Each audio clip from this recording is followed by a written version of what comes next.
Hey ladies and gentlemen, welcome back to the channel. As always, it is Nick here, back with your daily crypto news and analysis, and today we are going to be talking about Ripple and XRP. There's a lot of things to talk about, so without further ado, sit back, relax, and before we fully jump on into this video, I just want to ask if you guys could please leave a like on this video. It does help the channel grow immensely, and it only takes 2 seconds to truly help the channel really grow, and I do greatly appreciate it.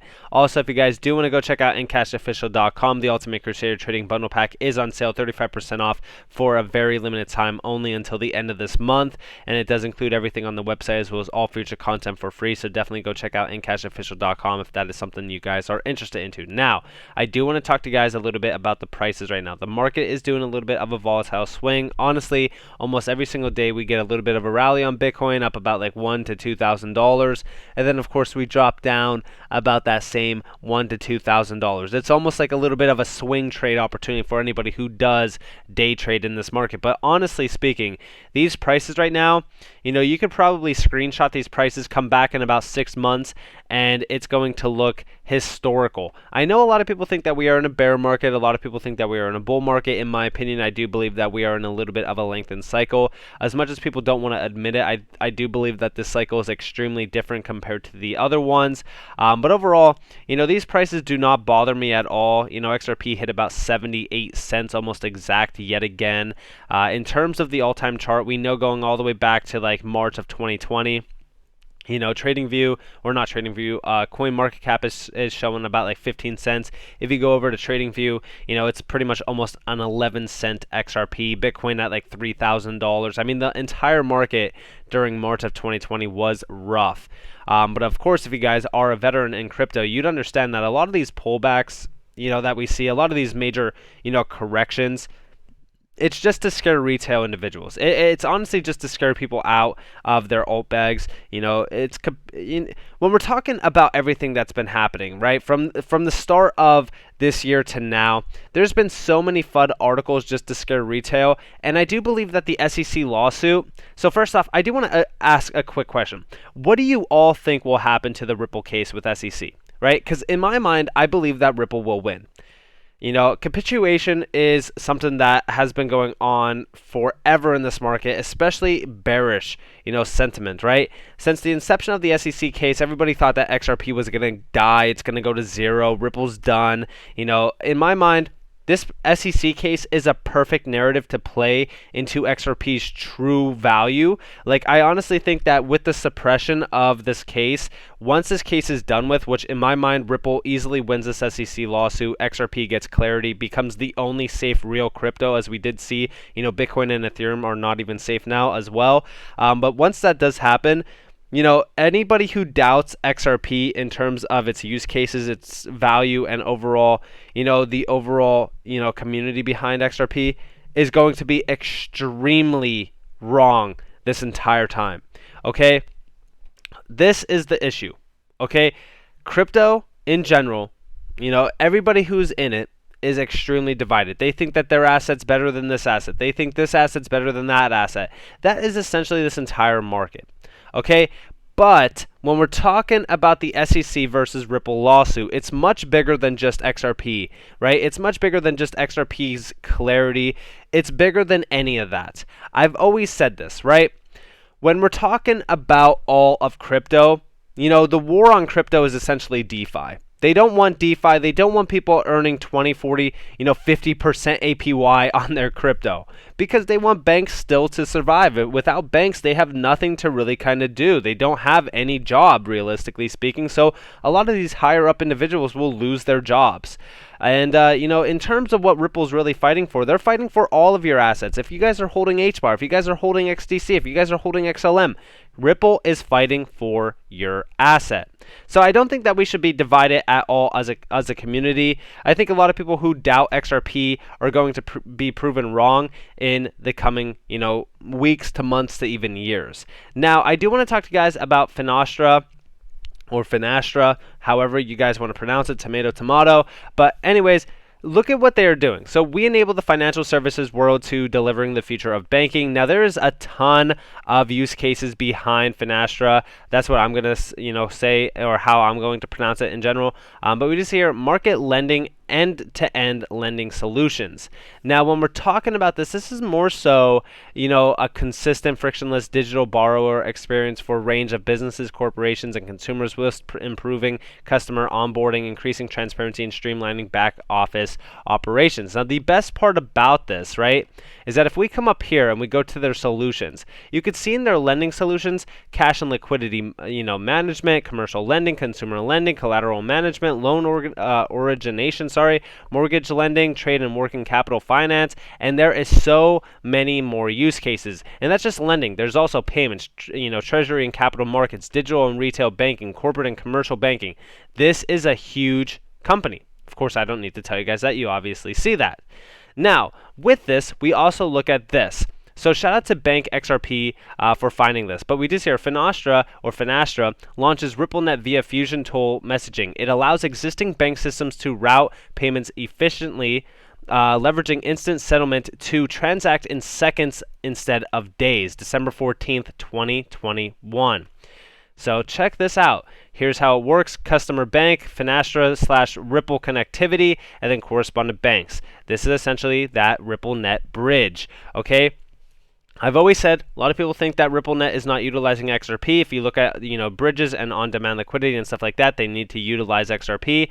And of course, we do serve payments connectivity marketplace, manage cross-border payments easier with RippleNet via Fusion Total messaging. Today, global banks and corporations manage millions of payments messaging in message warehouses around the world. Okay, and then of course, down here we do see here Finastra launches RippleNet via Fusion Toll messaging interoperability with interbank services, including SWIFT, File, Act, Interact, SIC, Euro, SIC, CCOM, Fedwire, TCH, RTP, CHIPS, SIA RT1, TIPS, ESMIG, and others. This is absolutely crazy when you're talking about how much money will actually flow over this total partnership. Keep your friends close and your enemies closer. The best way to destroy an enemy is to make him a friend.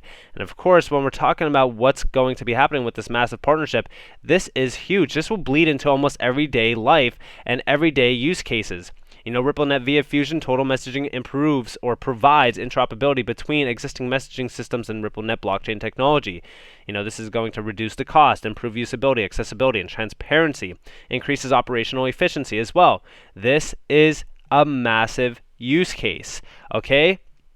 And of course, we do see here, manage cross-border payments easier with RippleNet via Fusion Total messaging. Today, global banks and corporations manage millions of payments messages in message warehouses around the world. And here is essentially that overall, pretty much, drawback. Okay, so when we're talking about all of this and we're talking about what's about to happen, I've always said that things are being built behind the scenes. While everybody's focused on this SEC lawsuit, there is partnership after partnership after partnership happening day by day for Ripple and XRP.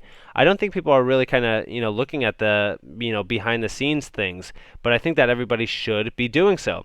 And of course, we do see here Finastra and Liquid signed global agreement to help banks integrate cryptocurrency services. Liquid's quick exchange app to be made available through Finastra's Fusion Essence core banking, solutions.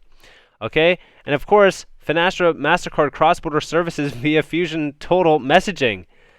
Guys, this is essentially confirmation that Mastercard and XRP are also kind of working together here. This is going to be, again, that massive messaging integration, which of course utilizes RippleNet. Now this is going to connect everybody to pretty much everything. Business, mobile wallets, cards, cash out location, multiple recipients, individual bank account, pretty much everything, right? For any purpose to any end point.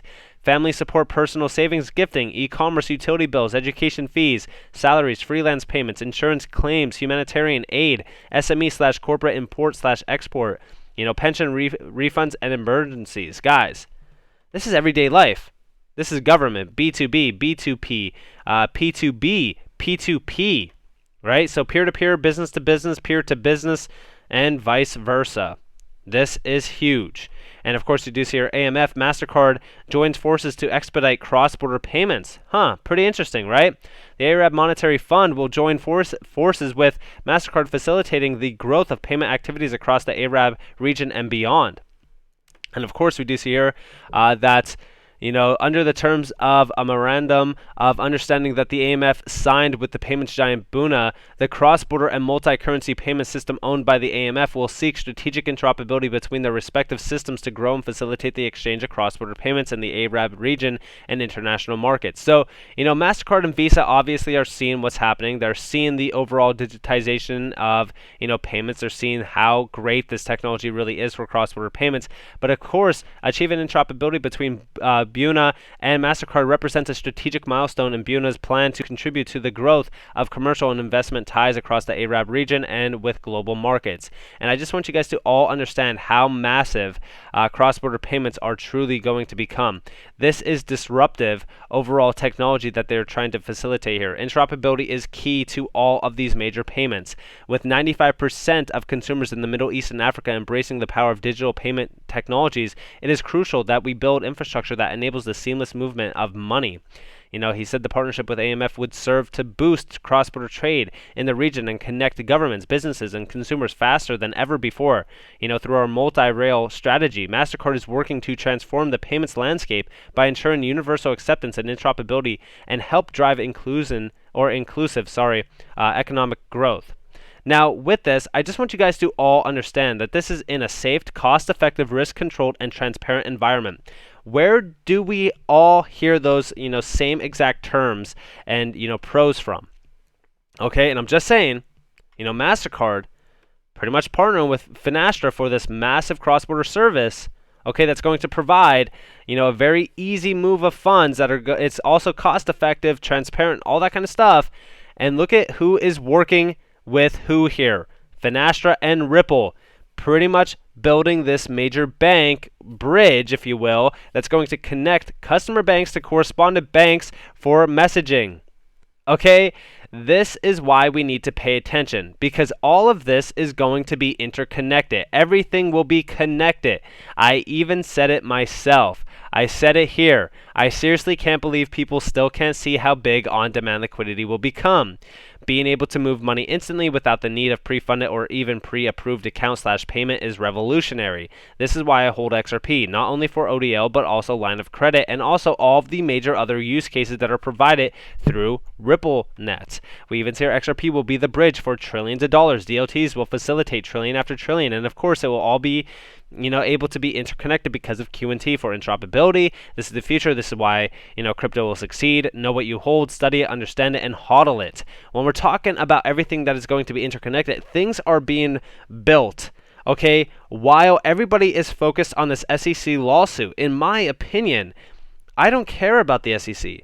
I don't care what they're trying to do, because in my opinion, I'm holding this, this technology that's revolutionary in cold storage. I am protecting this because when we're talking about cross-border payments, we even go back to this article from December 3rd, New York Fed, BIS partner on FinTech Research Center. Look at the focus points here, okay? First off, we just hear the Federal Reserve Bank of New York and the BIS this week inaugurated the New York Innovation Center, NYIC, which will conduct research on financial technology to help regulators keep their finger on the pulse of the rapidly evolving sector. The center will focus on 5 opportunity areas: supervisory and regulatory technology, financial market infrastructures, future of money, open finance, and climate risk. This is all focused on the current payment system, and of course focusing on making cross-border payments faster and less expensive, and it will provide new tools to aid our supervision of the financial system. I just want you guys to all understand that this is all going to focus on cross-border payments in general to really make them pretty much what Ripple is trying to accomplish: faster, cheaper. This is going to be all settled within 3 to 5 seconds instead of 5 to 7 business days. This is a revolutionary scene. Crypto is not just, hey, let me invest in Dogecoin real quick and get me, 1000x gains. No, that is not what crypto is. Crypto is going to be the forefront, the foundation of the future of payments and all of the major future financial system. This is going to be adopted in, whether the SEC accepts it or not. Okay? Understand what you hold. Okay? Also, we did see Ripple also have a new use case. Check is proud to announce Ripple as a new customer of its leading edge Know Your Business or KYB and Know Your Customer KYC platform for its global compliance. Ripple, of course, provides one frictionless experience to send money globally using the power of blockchain technology. By joining Ripple's growing global network, financial institutions can process their customers' payments anywhere in the world instantly, reliably, and cost effectively. And there you guys have it. Those major key pain points all solved through Ripple's overall technology utilizing, guess what? The digital asset XRP for instantly, reliable, and cost-effective payments. Banks and payment providers can use the digital asset XRP to further reduce their cost and access new markets. Ripple's global payments network includes over 300 customers across 40 plus countries and 6 continents. This is another great example of the great customers tech is supporting around the world with its next generation digital identity, know your customer, and data portability solutions. This is huge. So understand that things are rapidly evolving. Things are rapidly moving, all while everybody is focused on price action, the SEC lawsuit, the fear and greed. Everybody's focused on things like that. But me personally, right? I am focused on the fundamentals, things that are moving in silence. People are ignoring the warning signs that are coming. The warning signs of the new financial system being brought in. I know exactly what you guys are thinking. Oh, wow, just a typical XRP YouTuber talking about the new financial system, the flip the switch event. Listen, I don't care for that noise. I'm not a tinfoil hat wearer, but I do know right now that things are moving rapidly within this space. Cross-border payments are a pain point for governments, for financial institutions, for banks. They need something that solves the problem. The problem is Nostro Vostro accounts for pre-funded payments and accounts that are providing terrible fees like $30 to $100 plus per transaction. We're seeing, 5 to 7, settlement days. This is a problem. A lot of these payments also fail in terms of transactions. So currently right now, yes, my focus is on Ripple and XRP, even though there is an SEC lawsuit going on, because I am not scared by what they are trying to provide for Ripple and XRP, which is the idea that, hey, Ripple was selling, unlawful, securities or unregistered securities. In my mind, all of this is just noise that is trying to disrupt and trying to, pretty much, flaw the system where people are pretty much paying attention to one thing and being distracted by the bigger things, which is all of these major partnerships that are happening that are moving faster and faster into a digitized world, the new financial system. So with that in mind, I hope that you all enjoyed this video. If you guys did, definitely leave a like, subscribe to notifications on. If you guys want more free content, you guys are more than welcome to follow me on Twitter and join the free Discord down in the description below. As always, I hope that you all have a beautiful day or a beautiful night wherever you guys are in this beautiful world. This has been Nick. Peace out, guys.